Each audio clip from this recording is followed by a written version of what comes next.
esta patología, con respecto a su parte o presentación aguda o complicación aguda, va a poder presentarse de dos formas, como una cetoacidosis diabética, como un estado hiperosmolar hiperglicémico, ¿no? Y como hipoglicemia.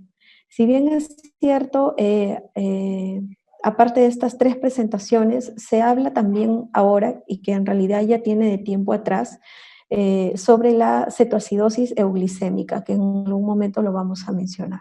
Es importante conocer también un poco de la historia, ¿no? Entonces creí conveniente también en esta diapositiva presentarles cómo es que han venido sucediendo, digamos, las presentaciones con respecto a las complicaciones de la diabetes.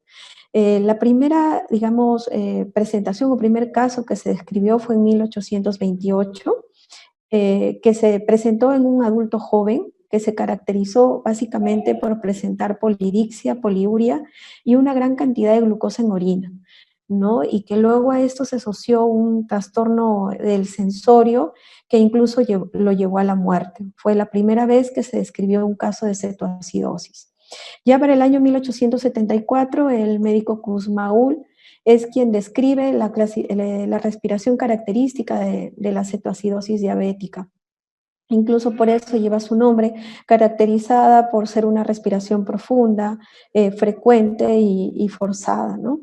En 1886, el médico Julius describe dos presentaciones clínicas. Una presentación en la que se asocia esta respiración de Kussmaul, asociada a la presencia de cetonas, y otra presentación clínica en donde no había respiración de Kussmaul, pero es una hiperglicemia severa, ¿no? De ahí probablemente la presentación de este estado hiperosmolar hiperglicémico. En 1921, si bien es cierto, hasta esta época, la tasa de mortalidad de las complicaciones de la diabetes llegaba hasta el 90%. En su mayor presentación, la cetoacidosis, ¿no? Pero ya en 1921, con el descubrimiento de la insulina, esta tasa empieza a disminuir. En 1923 se describe, digamos, el primer caso que se trata con insulina, que es en un niño de 14 años que llegó a presentar una glicemia de aproximadamente 580 miligramos por decilitro y con cetonas en orina, ¿no? Esto se realizó en un hospital de Toronto. Entonces, conociendo un poco de esta historia, y por qué lo menciono, es porque gracias a todo esto, a estos estudios, no se ha podido disminuir en gran porcentaje la mortalidad. Hablamos que ya para 1923 la mortalidad llegó a ser hasta el 60%, en 1930 se reduce un 25%, más de la mitad, en 1970 ya un 10%, y actualmente incluso hablamos de una mortalidad entre el 2 al 15%, dependiendo de la presentación de la complicación, ¿no? De la diabetes. Entonces, epidemiológicamente sabemos ya que la diabetes mellitus es una patología considerada como una enfermedad de salud pública a nivel mundial, ¿no? Entonces, debemos saber de que esta población se considera entre un 30 a 40% que ya tiene el diagnóstico y que acude a un servicio de emergencia, siendo la presentación o la incidencia mucho mayor en los casos de cetoacidosis. Como les comentaba anteriormente con respecto a la mortalidad, si bien es cierto, ha disminuido desde el 90% hasta un 2 o 15%. Se cataloga un 2% o se estima un 2% para los casos de cetoacidosis, y para los casos del estado hiperosmolar hiperglicémico entre un 5 a 15%. La principal causa de mortalidad, que llega hasta el 50% en los diabéticos tipo 1, es la cetoacidosis, ¿no? Si bien es cierto, dentro de ese 2%, en los diabéticos tipo 1 todavía alcanza hasta el 50%. Les comentaba también sobre la descripción de la cetoacidosis euglicémica, ¿no? Que corresponde básicamente al 10% de todos los casos probablemente de cetoacidosis, y que se caracteriza básicamente por una hiperglicemia que no supera los 200 miligramos, ¿no? Y que esto de alguna manera, pero que está asociado a una presencia de cetonas. Esto se describió por primera vez en 1973 por un médico llamado Munro, en el que describe en un paciente, ¿no?, que a pesar de no tener una glicemia elevada, presentaba síntomas y signos de cetosis, ¿no? Con respecto digamos, a la relación que tiene la cetoacidosis diabética o glicémica, es básicamente un 10% en pacientes tipo 1 que están asociados al uso de los inhibidores con transporte de sodio o glucosa, ¿no? Son los que desarrollan mayor presentación de este tipo de complicación y que incluso llegan hasta un 5% de tener un requerimiento hospitalario. Hablamos de un pronóstico que se eleva y que es mayor en aquellos pacientes que pasan los 65 años. ¿Y por qué? Debido a la presencia de comorbilidades que presenta, ¿no? Recordemos que no solo es un paciente que pueda tener diabetes, sino que también se puede asociar a un problema de hipertensión o incluso a un problema renal, ¿no? Y esto hace que el pronóstico en este paciente sea, o que empeore o sea mayor, ¿no? Bien, con respecto a la fisiopatología, es importante saber que se basa básicamente en el déficit de la insulina. Este déficit puede ser o relativo o puede ser absoluto, y es lo que va a persistir o hacer que persista el incremento de la cetoacidosis, la presencia de la hiperglicemia y lo que va a llevar al paciente incluso a la deshidratación. Este déficit, que puede ser absoluto o relativo, asociado a un incremento de las hormonas reguladoras como respuesta del organismo, entre ellas el glucagón, catecolaminas, cortisol y las hormonas de crecimiento, van a hacer que esta hiperglicemia persista si es que no es manejada adecuadamente. Aquí un algoritmo que nos explica más detalladamente sobre cómo es que se presenta a nivel fisiológico esta respuesta, ¿no? Como ya les decía, es un déficit parcial o absoluto que incluso se va a asociar a un factor predisponente, que ya vamos a mencionarlo. Esto, con la respuesta de las hormonas contrarreguladoras, el incremento de las mismas, va a producir a nivel del tejido adiposo un incremento de la lipólisis. Y esto una mayor producción de triaglicerol. Y a nivel del tejido hepático va a liberar o va a aumentar los ácidos grasos libres, ¿no? Y esto va a aumentar obviamente la cetogénesis y va a incrementar la reserva alcalina, lo que va a llevar a un incremento de la cetoacidosis o que ésta persista. Por otro lado, con respecto a un déficit digamos, parcial, lo que va a producirse es un incremento en la proteólisis, un incremento de la glucogenólisis y gluconeogénesis. Esto va a contribuir a que la hiperglicemia persista y por ende se va a poder evidenciar glucosuria y va a aumentar la diuresis osmótica, ¿no? Esto va a conllevar a una pérdida de electrolitos y de agua, haciendo que la filtración de tasa glomerular disminuya, produciendo un daño renal y esto conllevando a la deshidratación. Pues bien, esto es un poco más en resumen de la fisiopatología, ¿no? Sabemos que ya sea el déficit de insulina parcial o relativo asociado a la respuesta o al incremento de las respuestas de la hormona contrarreguladora, hablamos de un déficit absoluto, ¿no? Haciendo que se active la hormona, la lipasa, y que actúe a nivel del tejido adiposo y del tejido hepático, ¿no? Lo que va a hacer que actúe principalmente las catecolaminas, entre ellas la epinefrina, que va a hacer que a nivel de la producción de cuerpos cetónicos, sobre todo del beta-hidroxibutirato y del acetoacetato, se produzca la acidosis metabólica, ¿no? Eso es por un lado la cetoacidosis diabética con un déficit de insulina absoluto. Y con un déficit de insulina parcial, por otro lado, se va a mantener la hiperglicemia con el aumento de la gluconeogénesis y de la glucogenólisis, lo que va a llevar a un incremento de la resistencia a insulina, a una diuresis osmótica que va a producir una hipotensión, mayor disminución de la función o daño a nivel de la función renal y por ende como presentación la deshidratación. Cabe mencionar que en ambas entidades lo que persiste o prevalece es la hiperglicemia, ¿no? En su forma pura, la cetoacidosis puede presentarse hasta un 22%, característico en adultos jóvenes, ¿no? Y con respecto al estado hiperglicémico, se presenta en un 45%, sobre todo en adultos mayores. pero es importante saber que ambas entidades pueden presentarse en un mismo paciente, ¿no? Y en una forma mixta pueden alcanzar hasta el 32%.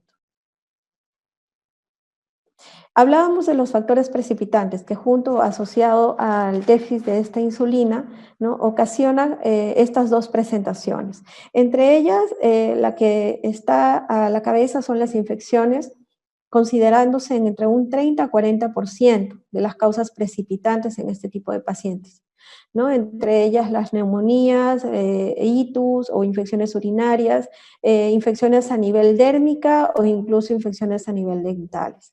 Dentro del grupo de patologías agudas, las características son los infartos, tanto a nivel cerebral, a nivel intestinal o a nivel cardíaco. Hablamos de un infarto de miocardio, un ACV, ¿no? O incluso una trombosis mesentérica. Cabe mencionar también que está muy asociado a la presencia de pancreatitis, a tromboembolismos pulmonares o a gran quemados. El otro grupo precipitante son las patologías endocrinológicas, entre ellas la tirotoxicosis, el feocromocitoma y el Cushing. Y entre otros podemos mencionar el embarazo, que está muy relacionado con respecto a la cetoacidosis euglicémica, ¿no? Debemos recordar que paciente que llega a la emergencia, mujer fértil, debemos hacer el descarte de embarazo para, digamos, poder asociar si es que esta hiperglicemia se pueda deber a ello también. Ya sabemos que durante el embarazo el consumo es mucho mayor, ¿no?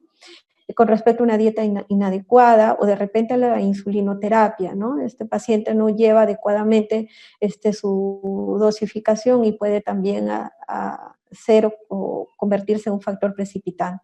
El uso de fármacos y drogas, como entre ellos el alcohol, la cocaína o los esteroides, ¿no? El consumo de alcohol o el ayuno, digamos, es lo que están más relacionados incluso también a la cetoacidosis euglicémica. Con respecto al diagnóstico, ¿no? El diagnóstico, si bien es cierto, se realiza de forma clínica y también del apoyo laboratorial, ¿no? La clínica vamos o la decidí hacer de acuerdo a cada evento, ¿no? Cuando hablemos de cada uno de ellos, mencionaremos la clínica característica. Pero cabe mencionar que el diagnóstico incluso podríamos hacerlo ya desde el triaje, ¿no? En el triaje siempre debería haber un glucómetro, quizás debería ser la quinta función vital en el paciente. Ya con una medición de la glucosa podríamos quizás determinar, ¿no? Independientemente de si este paciente tiene o no el antecedente de diabetes, el poder saber incluso a qué prioridad va a ir este paciente, ¿no? Entonces, desde el ingreso debemos solicitar una bioquímica, una gasometría, ¿no? Con la gasometría ya podríamos incluso poder obtener la osmolaridad sérica y es importante un examen de orina, ¿no? Entre ellos también un hemograma. ¿Por qué? Porque ya vimos que dentro de los factores precipitantes se encuentran las infecciones y eso también nos podría ayudar si es que este es un factor desencadenante. Al igual que el examen de orina, descartando alguna infección o la presencia de cetonas que también va a ser importante, ¿no? Y ya según la situación podríamos de repente solicitar un electrocardiograma. Ya sabemos que dentro de las patologías agudas tenemos los infartos agudos de miocardio, ¿no? Entre ellos un perfil cardíaco, valor solicitar el ácido láctico, el cual también podemos obtenerlo en la gasometría. Si estamos pensando que este paciente tiene como factor desencadenante una infección, no olvidar el cultivo, ¿no? Los cultivos, ya sea de sangre o de orina.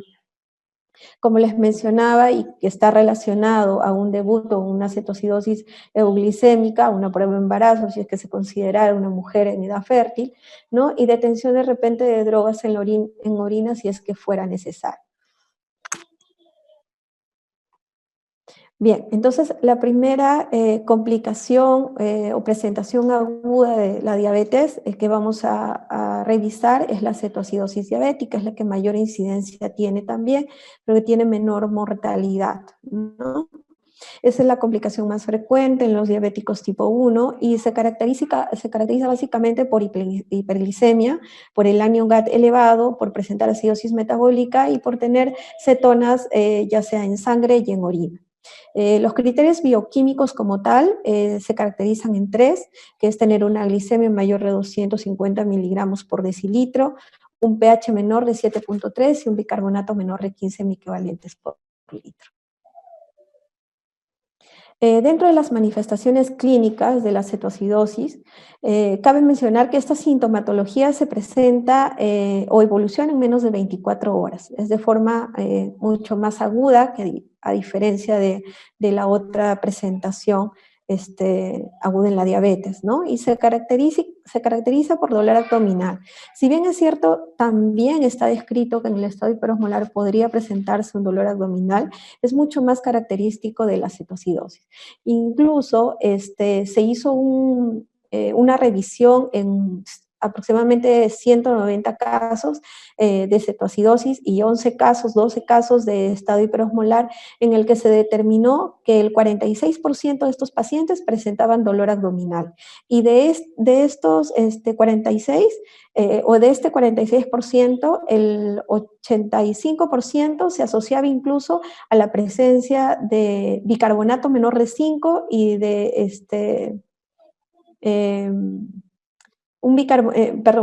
que se asocia a un bicarbonato menor de 5, ¿no? Y esto contribuía a que mientras menor sea el bicarbonato, incluso esta presentación de dolor abdominal era mucho más frecuente, ¿no? O era más probable que se tratara de una cetoacidosis.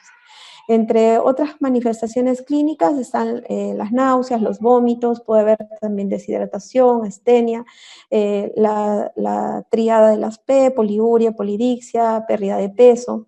Y la característica principal, que es la respiración de Kussmaul, que puede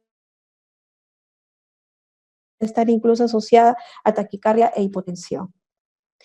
Cabe mencionar aquí también que es importante considerar aquí el grupo de pacientes que no solamente tienen diabetes, sino que también pueden tener alguna patología cardíaca o incluso alguna patología renal, ¿no?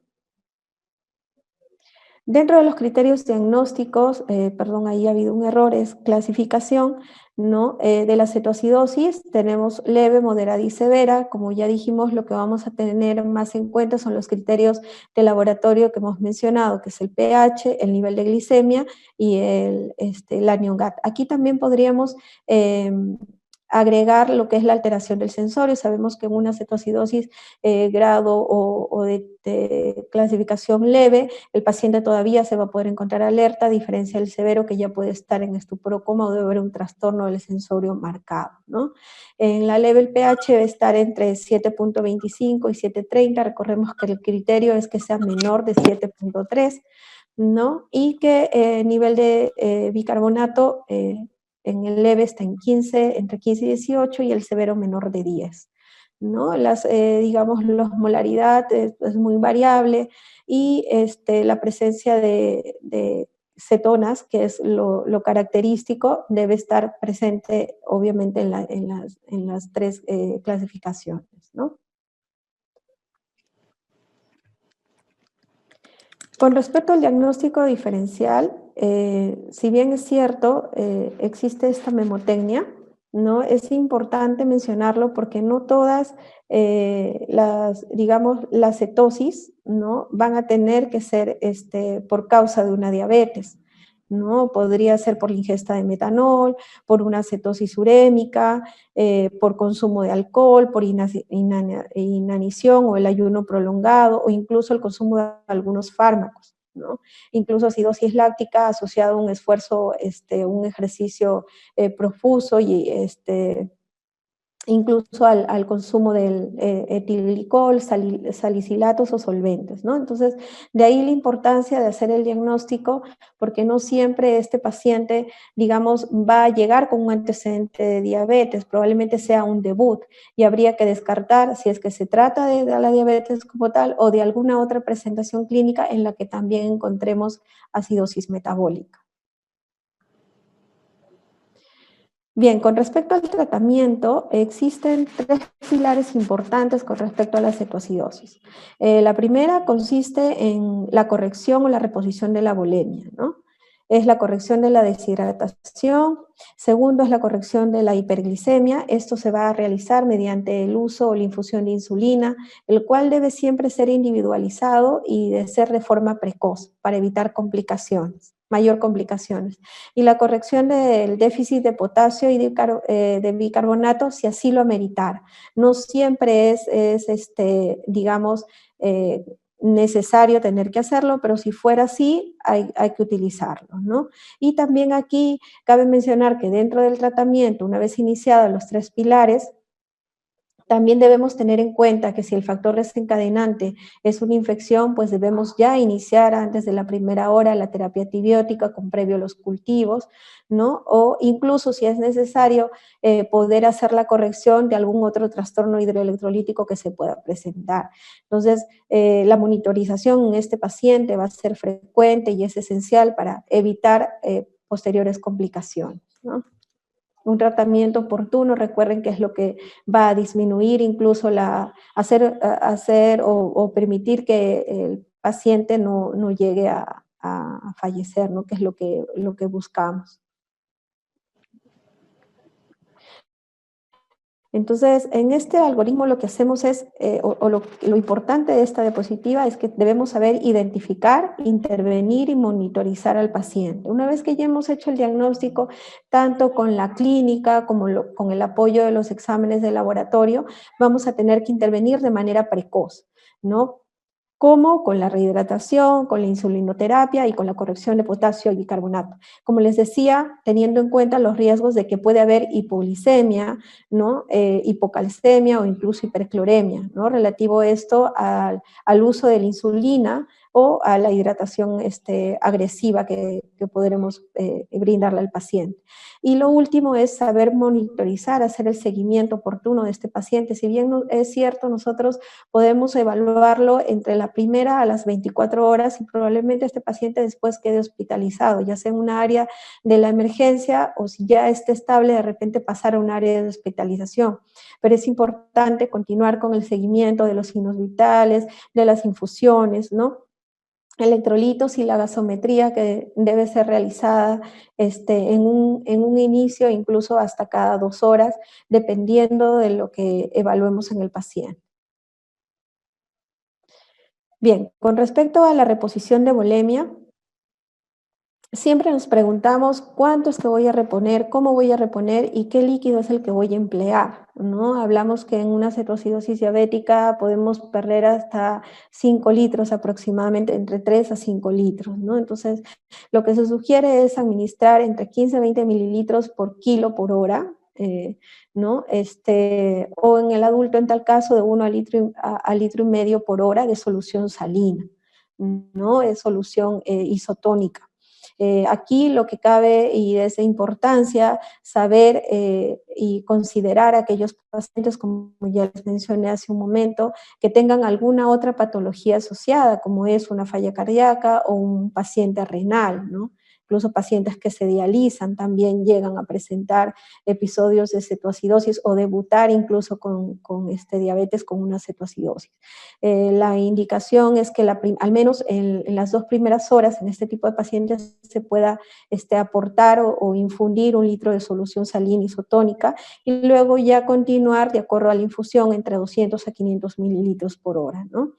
Esto también va a depender mucho de la concentración de sodio y qué tan deshidratado esté el paciente o incluso del gas urinario. Por eso de ahí la importancia también de poder tener en cuenta la diuresis de este paciente, ¿no? Para poder saber si es que está, digamos, respondiendo o no. Una vez que se empieza o se hace la reposición de la bulimia, hay que considerar el control de la glucosa, que un inicio es cada 2 horas. Sabemos que la glucosa, una vez que ya alcanza entre los 200 a 250 miligramos por decilitro, y evitar que este paciente vaya a la hipoglicemia, vamos a tener que iniciar infusión de suero glucosado o dextrosa al 5%. Y la cantidad total que se va a infundir va a tener que estar determinada también o asociada al déficit de agua que pueda tener este paciente, ¿no? Al déficit de agua libre. Para lo cual hay una fórmula. Aquí les dejo 2 fórmulas en las que se usa una constante por el kilo de peso. En una es el sodio actual entre 145, que es el valor, digamos, considerado entre normal, -1, y el otro es la constante por el peso por 1 1 menos 140 entre el sodio que tiene el paciente, ¿no? Esto nos va a poder ayudar también a definir cuánto de déficit de agua tiene para poder saber cuánto voy a reponer en este paciente. Con respecto a la terapia de insulina, tiene como, digamos, objetivo 6 puntos, ¿no? Conducir que la glucosa vaya al interior de la célula, conducir el potasio también a la célula, invertir el catabolismo, bloquear la descomposición de los ácidos grasos y bloquear la descomposición de las proteínas en cuerpos cetónicos. Esto va a evitar que haya mayor acidosis metabólica. Pero cabe mencionar que la insulina debe solo iniciarse en caso el potasio también esté mayor de 3.3 mil equivalentes por litro, ¿no? Se proponen 2 esquemas, en el cual el primero es indicar un bolo de insulina a una dosis de 0.1 unidades por kilo y luego continuar a la misma infusión, pero por kilo hora, ¿no? En realidad no se ha determinado que hay un mayor beneficio en que inicie con un bolo o directamente iniciar la infusión. Así que se puede realizar de las dos formas, ¿no? En el caso de los niños o adolescentes, la dosis es de 0.14 unidades por kilo por hora. La meta de usar la terapia de insulina es que a la primera hora de iniciada la terapia podamos disminuir la glicemia o en un 10% del valor inicial o en un 50-70 miligramos por decilitro, ¿no? Es la meta que intentamos alcanzar. Bien, entonces estos niveles de glucosa, como bien les dije, van a tener que ser controlados y monitorizados cada 2 horas, ¿no? Es lo ideal, ya que una vez que esta glucosa empiece a descender, vamos a tener que empezar a disminuir la dosis de insulina a la mitad, ¿no? Justamente para evitar y agregar restrosa para poder evitar los episodios de hipoglicemia, ¿no? La terapia de insulina, no les mencioné, pero se puede utilizar de forma endovenosa o en forma subcutánea. Si estuviéramos utilizándola en dosis o en forma subcutánea, la administración también debe ser reducida, ¿no? De 0.2 a 0.1. El objetivo en el caso de la utilización de la insulina vía subcutánea es tratar de mantener que la glucosa se encuentre entre 150 y 200 miligramos, ¿no? Y ya una pauta de insulina subcutánea horaria podría ya digamos, utilizarse en aquel paciente que ya se encuentre despierto, ¿no? O que ya pueda tener tolerancia vía oral. Recuerden que hasta aquí el paciente siempre se encuentra digamos, en nada por vía oral, ¿no? Porque este paciente usualmente siempre llega en la mayoría de las veces con cierto trastorno incluso del sensorio, ¿no? Y obviamente por la sintomatología y la clínica que hemos mencionado, de la presencia de náuseas, vómitos, dolor abdominal, pues no tendría coherencia de colocarle en la indicación pues una dieta, ¿no? La dieta se inicia ya cuando el pH está en más de 7.3, cuando la glicemia se encuentra entre 200 a 250, ¿no? Y ya no haya digamos, el bicarbonato esté en más de 15 y no haya ya presencia de cetonas, ¿no? O evidencia de cetonas.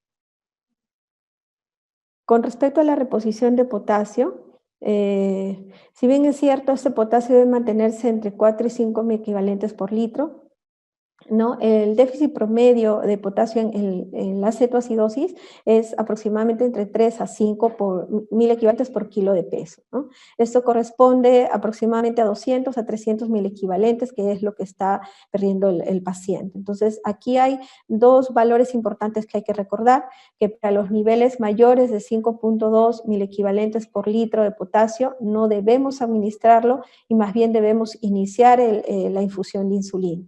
De diferencia en los niveles menores de 3.3, debemos mantener la insulina administrando a un cloruro de potasio, dependiendo de los valores, entre 10 a 20 mil equivalentes, o 30 a 40, o 40 a 60, dependiendo del valor de potasio que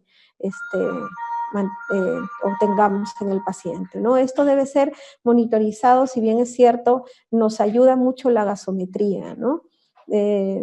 En la emergencia lo que hacemos es básicamente tomar, ni bien ingresa el paciente, teniendo ya en cuenta que estamos frente a una cetoacidosis, y luego hacer el control a la hora, y luego posterior ya hacerlo con la bioquímica, ¿no? Y con los controles de glucosa capilar, que sí se hacen cada 2 horas. Ahora, en el caso de falla renal o oliguria, esta reposición de potasio pues obviamente debe reducirse, y solo debe ocurrir si es que el potasio sérico esté en menos de 4, ¿no? O es que si en el EKG pues nos muestren obviamente signos de que sí haya una hipocalemia. Con respecto a la corrección de bicarbonato, su uso en realidad es muy controversial, no se ha visto mayor beneficio, al contrario, su uso precoz puede incluso complicar más al paciente o producir mayor cetosis. Se han hecho diversos estudios clínicos para eso, en los que se ha demostrado que su uso produce potencialmente el incremento de la hipocalemia, hay menor captación a nivel de oxígeno a nivel tisular, produce edema cerebral e incluso trastornos a nivel de la función cardíaca, ¿no? Entonces, con respecto a la corrección del bicarbonato, solo debemos utilizarlo si es que el paciente presentara un pH menor de 6.9, ¿no? O si es que a pesar de tener un pH mayor de 6.9, el paciente se encuentre en coma profundo o de repente con inestabilidad hemodinámica, ¿no? Siempre y cuando también que no encontremos pues potasio elevado, ya que esto de alguna otra manera haría un riesgo potencial de la reducción en la contractibilidad cardíaca y mayor producción de arritmias, ¿no? Para la corrección de bicarbonato utilizamos también una fórmula que es del déficit de bicarbonato, ¿no? En el que hay una constante de 0.3 que se multiplica por el peso, por el exceso de bases. Y este valor que va a salir en mililitros, ¿no? Vamos a aportar la mitad en bolo y el resto en infusión, ¿no? Como les repito, la corrección de bicarbonato es básicamente si es que, digamos, está bien descrito de que solo debe utilizarse si es que el pH está menor de 6.9, ya que produce mayor acidosis, ¿no? Bien, la segunda presentación aguda como complicación en la diabetes es el estado hiperosmolar hiperglicémico, ¿no? O hiperglúcido. Este tiene una mayor mortalidad, como ya lo mencionamos al inicio, está entre un 5 a 15%. Básicamente se define por una hiperglicemia extrema o muy elevada, deshidratación e hiperosmolaridad sérica, ¿no? Que conducen a una alteración de la conciencia, ¿no? Y obviamente, pues, aquí no vamos a evidenciar que haya una acidosis o haya cetosis. Es la complicación más frecuente, a diferencia de la cetoacidosis, de la diabetes tipo 2. Y si bien es cierto, su frecuencia es menor que la cetoacidosis, como ya les mencioné, la mortalidad es mucho mayor, ¿no? Sobre todo en aquellos pacientes entre 55 a 70 años, como estadística, ¿no? Dentro de las manifestaciones clínicas en esta presentación o en este estado hiperosmolar hiperlúcido, tenemos que la presentación es un poco más prolongado, ¿no? Me refiero a que se presente en días o en semanas, y lo que caracteriza más a esta presentación es la deshidratación y la alteración del estado de conciencia, que puede ir desde agitación hasta el coma, ¿no? Pérdida del turgor, debilidad, taquicardia e incluso hipotensión. Los signos neurológicos en realidad focales y convulsiones también van a presentarse dependiendo de la cantidad de glicemia o de glucosa que puede estar presentando el paciente, ¿no? O de la deshidratación incluso asociada de deshidratación. Bueno, aquí refiere que no hay dolor abdominal, pero como les mencionó, hubo un estudio, eso se hizo a inicios de este año, donde se demostró que sí, efectivamente, el dolor abdominal era más característico de la cetoacidosis diabética, pero que tenía también un porcentaje hasta de un 11% de presentarse en el estado hiperosmolar, ¿no? Y fiebre debida a, o si es que se presentara como factor desencadenante, las infecciones, ¿no? Dentro de los criterios diagnósticos del estado hiperosmolar, tenemos dos, que es el valor de la glicemia que sobrepasa los 600 y la osmolaridad efectiva. Son los dos valores que me van a decir si estamos frente a un estado hiperosmolar. Como ya les dije, puede también presentarse de forma pura hasta 22%, así que podríamos tener las dos presentaciones en un mismo paciente. Pero los criterios laboratoriales son tener la glucosa mayor de 600 y osmolaridad mayor de 320. Con respecto al tratamiento en el estado hiperosmolar, hiperglúcido, hiperglicémico, también el pilar fundamental es la reposición del volumen. Aquí el paciente suele perder incluso entre 6 a 12 litros, ¿no? Si bien es cierto, recomiendan que incluso la reposición no sea del todo enérgica, porque como ya lo he mencionado, puede traer otras complicaciones, ¿no? Sobre todo si este paciente no solamente tiene esta patología. De primera línea, el tratamiento es normalizar la osmolaridad, ¿no? Y restaurar el volumen intravascular y obviamente disminuir la glicemia. La guía del ADA y del Reino Unido recomiendan al menos 1 litro de solución salina durante la primera hora, ¿no? Hasta poder ajustar la dosis de perfusión, como ya lo mencioné, si es que el paciente presenta que esté hemodinámicamente estable o no, o inestable, o está frente a un estado hidroelectrolítico, y valorar básicamente si es que hay o no equilibrio hídrico positivo, ¿no? Entonces, posterior a corregir, en este caso, el sodio, ¿no? Porque recuerden que este paciente lo que caracteriza es la deshidratación. Probablemente el sodio se encuentre elevado también y hay que corregirlo para poder hacer también la reposición, ¿no? Bueno, aquí lo que queremos, digamos, conseguir con la reposición de volumen es que los niveles de glucosa puedan descender hasta menos de 300. Una vez que ya la glucosa alcance los 300 o menos, ya es importante también adicionar una solución glucosada para evitar justamente la hipoglicemia, ¿no? Y valorar obviamente al paciente periódicamente, incluso el estado hemodinámico, renal y cardiovascular. La reposición se debe realizar siempre en ambas entidades dentro de las primeras 24 horas. Con respecto al potasio en el estado hiperosmolar, si bien es cierto, es básicamente para el manejo de la hipocalemia o de la hipercalemia y se maneja de forma similar, igual que en la cetoacidosis, ¿no? Solo si fuera necesario y teniendo en cuenta los valores de cuándo debo reponer y cuándo no. Y con respecto al bicarbonato y al fosfato, pues tampoco no hay estudios publicados en que en este estado, en esta entidad, deba ser una corrección estricta, ¿no? Esto ya va a juicio médico y sobre todo al paciente o a la individualización del paciente, ¿no? Recordemos que cada paciente presenta los síntomas de manera distinta. Entonces, ya esto queda a criterio médico, ¿no?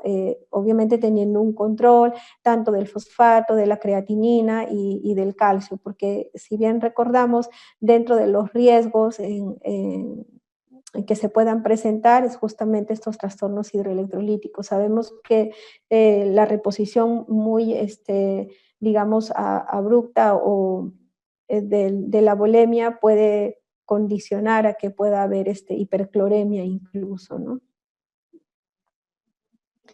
Es importante considerar en el manejo también la anticoagulación, ya que muchos de estos pacientes, sobre todo en este estado hiperosmolar que se presenta en adultos mayores o más de 65 años, pueden estar asociados digamos, a una dependencia, ¿no? Entonces, esto puede condicionar a que el paciente pueda presentar algún tipo de trombosis y ante eso evitarla con la anticoagulación, ¿no? Incluso es mucho mayor, como ya les mencioné, en este estado más que en la cetoacidosis, y se prolonga hasta incluso después de los 3 meses de haberle dado el alta al paciente, ¿no? Con respecto a la prevención de úlceras también, ¿no? Desde el ingreso, recordemos que este paciente ya de por sí, por tener, ya tener el diagnóstico de diabetes mellitus, tiene complicaciones tardías asociadas a lo que son neuropatías o úlceras, ¿no? Y considerar si es que ya llega al hospital con esta presentación o en su interín podrían presentarlas también, ¿no?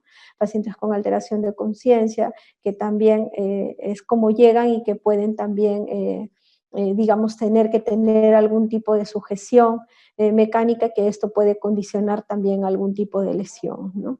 O los pacientes que ya de por sí llegan postrados. Bueno, aquí en esta diapositiva les dejo lo que son las fórmulas, tanto que se aplican a la cetoacidosis como al estadio hiperosmolar. Es importante corregir el sodio para yo poder determinar o poder cuantificar la osmolaridad en el paciente, ¿no? Hablamos de osmolaridad efectiva. Si bien es cierto, antes sumábamos el BUN también, pero se consideró que solo con la osmolaridad efectiva la corrección era mucho mejor, ¿no? Y la valoración del anion gap también y del déficit de agua, ¿no? Son 4 parámetros que son importantes saber corregirlos o reconocerlos, ¿no? Si bien es cierto, la gasometría muchas veces ya nos da la osmolaridad, pero siempre es importante conocerla porque no todos los, digamos, dispositivos gasométricos te pueden brindar incluso el anion gap ni la osmolaridad. Hay que obtenerla con las fórmulas y con digamos, los datos del sodio, cloro, bicarbonato, que eso sí te lo brinda, ¿no? Bien, aquí un resumen, ¿no? La diferencia, digamos, de la presentación en ambas entidades. Para la cetoacidosis, ya lo mencionamos, predominio, que haya cetonas tanto en orina como en sangre, y la característica que tenga un pH menor de 7.3 y la glicemia siempre va a ser mayor de 250, a diferencia del estadio hiperosmolar, donde lo que predomina es la deshidratación, la hiperosmolaridad, por lo que la osmolaridad en este paciente va a ser mayor de 320 y la glicemia puede superar los 600 miligramos por decilitro, ¿no? En ambos, en realidad, puede estar el paciente, incluso llegar a tener una alteración de conciencia en ambos, ¿no? Pueden pasar desde el paciente que está despierto, el paciente que está agitado, hasta el paciente que está ya totalmente en coma, ¿no? Bien. Eh, la última entidad que es importante también y que lo mencionan como el lado oscuro de la diabetes, porque en realidad eh, pocas veces, o no pocas veces, pero a veces se infradiagnostica, ¿no? Y esto también lo podemos incluso determinar desde el triaje, ¿no? Sobre todo porque hay que saber diferenciarla de otras patologías que también me pueden simular, ¿no? Pueden simularme que puede ser una hipoglicemia o no. Entonces, ¿cómo definimos la hipoglicemia? La hipoglicemia la definimos como cualquier episodio de concentración plasmática de glucosa anormalmente baja, con o sin síntomas, porque si bien es cierto, el paciente puede tener una glicemia baja, que ya vamos a mencionar el valor que está estipulado, ¿no? Y no tener necesariamente síntomas. Y que lo que sí debemos tener en cuenta es que en este individuo ya se está exponiendo un daño. Sabemos que tiempo cerebro y mientras este paciente se mantenga con valores de glucosa menores o por debajo de lo que está estipulado o se estima para una adecuada, digamos, oxigenación, ¿no? O distribución de energía, el cerebro es el primer órgano que va a ser dañado, ¿no? Entonces, es cualquier episodio con concentración baja y que esté causando un daño en el paciente.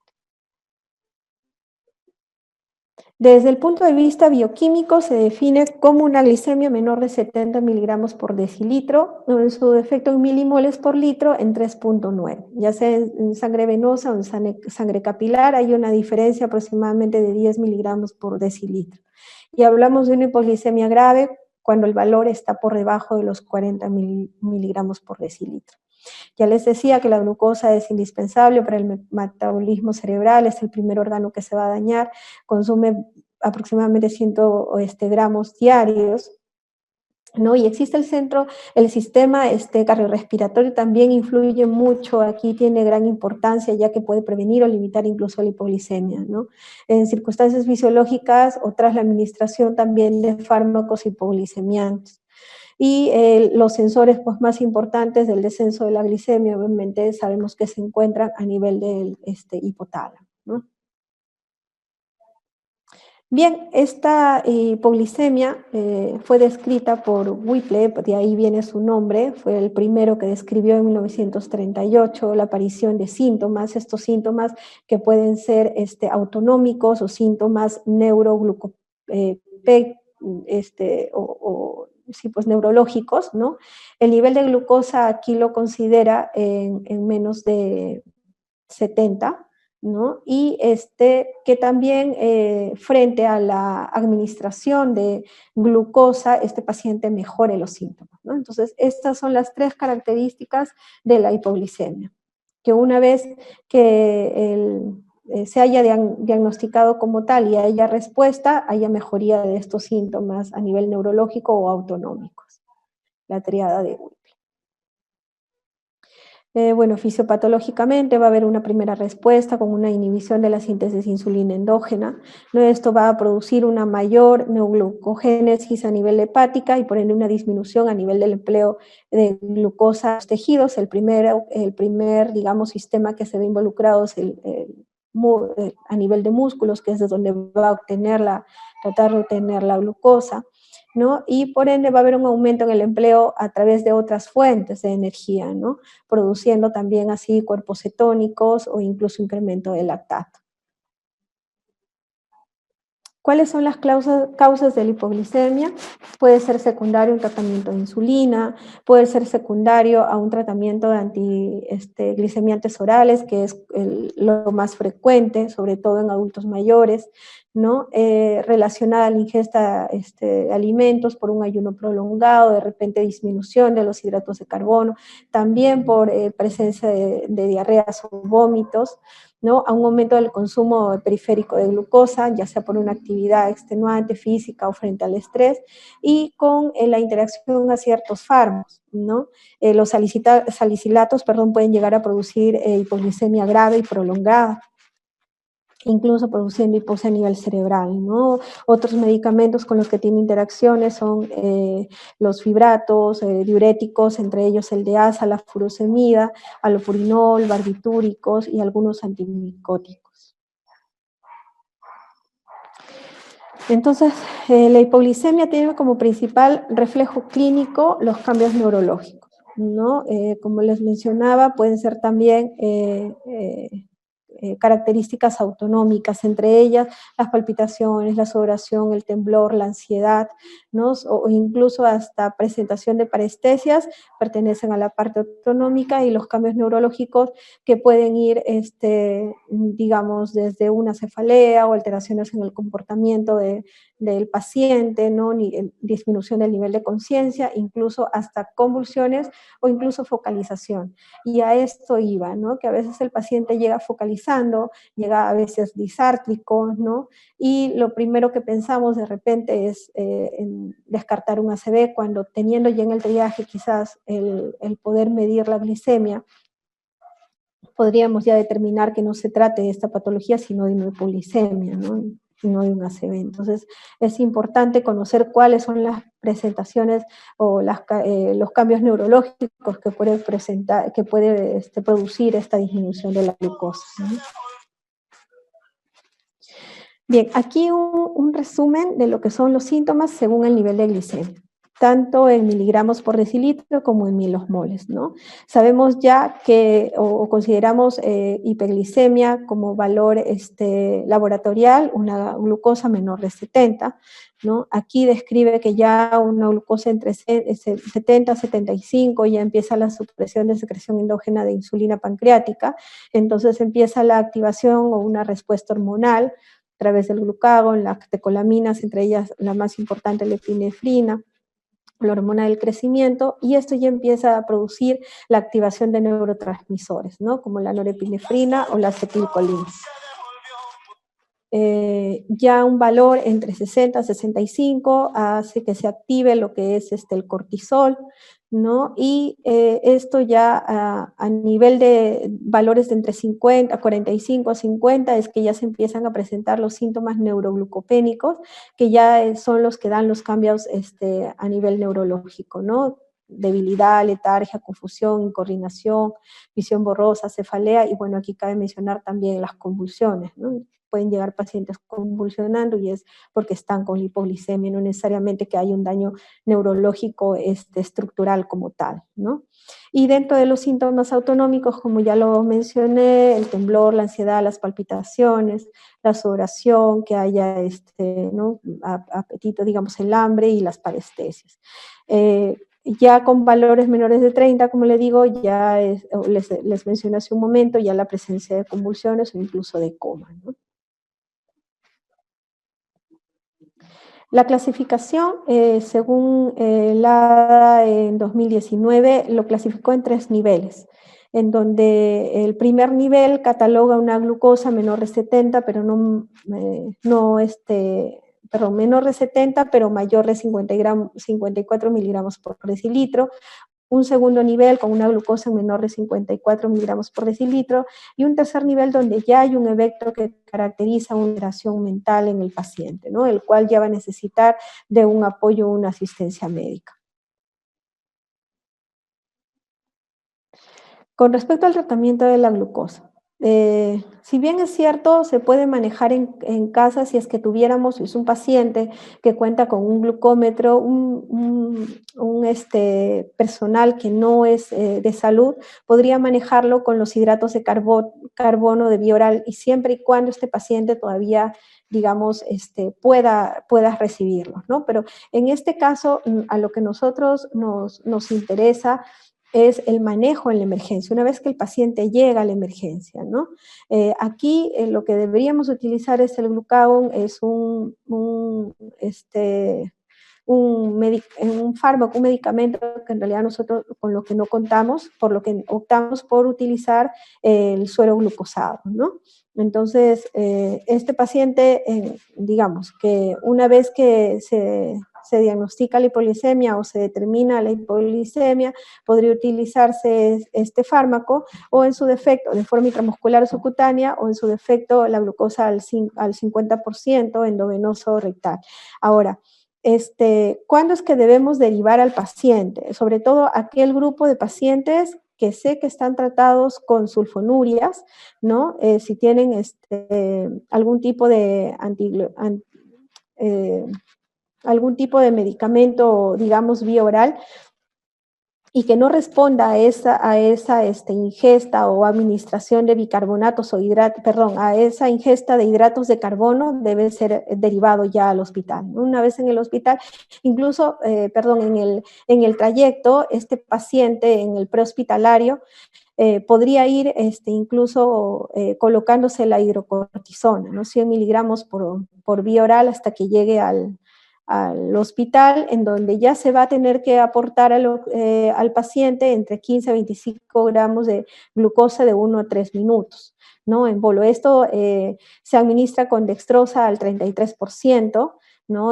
Cada ampolla, digamos, equivale a 6.6 gramos de glucosa, por lo que ni bien llega el paciente y se determina la hipoglicemia, se administra 4 ampollas en bolo, ¿no?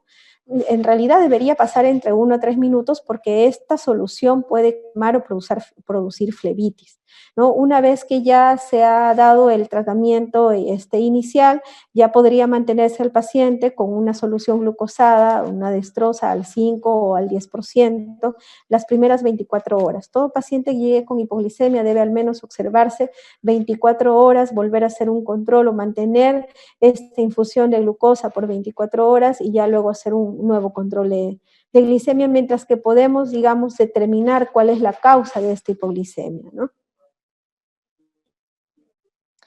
Y bien, pues dentro de las recomendaciones es importante la prevención, ¿no? Y esta prevención se basa en que hay que educar al paciente. Si bien es cierto, en una emergencia dirán que el tiempo que vamos a requerir en educarlo, pero yo creo que si nos lo proponemos, lo hacemos, porque esto va a poder disminuir el hecho de que los pacientes puedan hacer estas complicaciones o la presentación de estas entidades, ¿no?